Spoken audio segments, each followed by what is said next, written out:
గారు ఉన్నారు చూడండి, చాలా విచిత్రమైన మనిషి. ఎంత తెలివిగలవాడంటే, నాకు 65 ఏళ్ళ నుండి ఐఏఎస్లో కూడా దాదాపు అంత 32 సంవత్సరాలు అది ఉన్నా కూడా ఇలాంటి అది తెలివనని నేను అతి తెలివితేటలున్న వ్యక్తిని ఎక్కడ చూడలేదు. మా పార్టీలో గెలిచి మా పార్టీ అందరూ కార్యకర్తలు నాయకులు గెలిపిస్తే ఏమన్నాడంటే వెళ్ళిపోవడం కూడా నాకు అంత విచిత్రం అనిపించలా.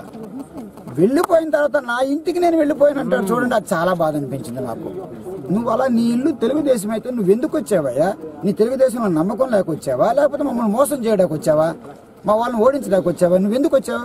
ఆ తర్వాత నీకేమైనా జ్ఞానం ఉందా అని చెప్పి అడుగుతున్నాను. నిన్ను గెలిపించిన వాళ్ళ మీద 250 SC ST కేసులు పెట్టావంటే నువ్వు ప్రజల్లో ఉండడానికి నీకు అర్హత ఉందా అని చెప్పి అడుగుతాను. తర్వాత ఆ ఒక్క ఫ్లైఓవర్ కూడా నువ్వు పూర్తి చేయలేకపోయావు 5 ఏళ్ళు అక్కడ అధికారంలో ఉంటూ. నువ్వేం చేసావు మరి అప్పుడు? ఆ తర్వాత నువ్వు ఈ వెజిటబుల్ మార్కెట్, ఫిష్ మార్కెట్, అలాంటి ఫిష్ మార్కెట్ అయితే నా జీవితంలో నేను ఎక్కడ చూడలా.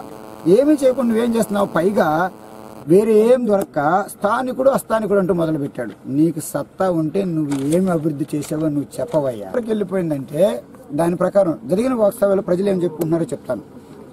గూడూరులో పెద్ద చెరువు ఉంది. ఆ గూడూరు చెరువులో కనుక నిండితే చక్కగా భూగర్భ జలాలన్నిటి కూడా నీళ్లు వస్తాయి. అది నీళ్లు రావడానికి అవకాశాలు ఉన్నాయి. నాయుడు కాలం నుంచి రావచ్చు, పంబలేరు నుంచి రావచ్చు, తెలుగుగంగా నుంచి రావచ్చు. ఈయన ఏం చేశాడు? అది ఎండగడితే ఆ మన్ను తీసి రియల్ ఎస్టేట్కి ఉపయోగించుకోవడం అని చెప్పి గత 3 సంవత్సరాలుగా ఒక్క చుక్క నీరు రాకోకుండా గూడూరు చెరువు చేశాడంటే ఎంత దురదృష్టకరమో చూడండి. ఎందుకంటే అక్కడ లేఅవుట్స్ వేశాడు. లేఅవుట్స్ వేసిన వాళ్ళందరూ కూడా ఈయనకి సంబంధించిన వాళ్ళు, అధికారంలో ఉన్న వాళ్ళు అని చెప్పి ప్రచారం ఎంత నిర్విఘ్నంగా బ్యూటిఫుల్ జరుగుతూ ఉందో, ప్రజాస్పందన వస్తూ ఉంది, ప్రజాస్పందన వస్తూ ఉంది. దాన్ని మీరు చూస్తున్నారు. బ్రహ్మరథం పక్కన ఎక్కడ పోయినా కూడా ముంచేస్తూ ఉన్నారు. కావాలి జగన్ కావాలి అనేది ఒక రకమైన నినాదంతో పోతున్నారు. వెనకూడ వరకు మాకు ఇన్స్పిరేషన్ గా, మాకంటే 20 సంవత్సరాలు పెద్దవాడైనా కూడా మాకు ఇన్స్పిరేషన్ గా యాక్టివిస్ట్ చూస్తే ఆయన చూసి మేము చాలా ఇన్స్పైర్ అవుతా ఉన్నాము. కాకపోతే ప్రతి గ్రామంలో కూడా వాళ్ళ సమస్యలు చెప్తా ఉంటే 5 సంవత్సరాలు ప్రభుత్వ నిధులు పంచాయతీ మేము చూస్తూ ఉంటే, మేము కానీ మా వర్కర్ కానీ మా నాయకులను చూస్తుంటే 5 సంవత్సరాలు నిద్రపోయినారా, ఈ పాలకులు ఏం చేస్తున్నారని ఒక రకమైన ఇది వస్తూ ఉంది. ఎక్కడ కూడా ఈరోజు మీ ఊర్లో రెస్పాన్స్ ఎలా ఉంది?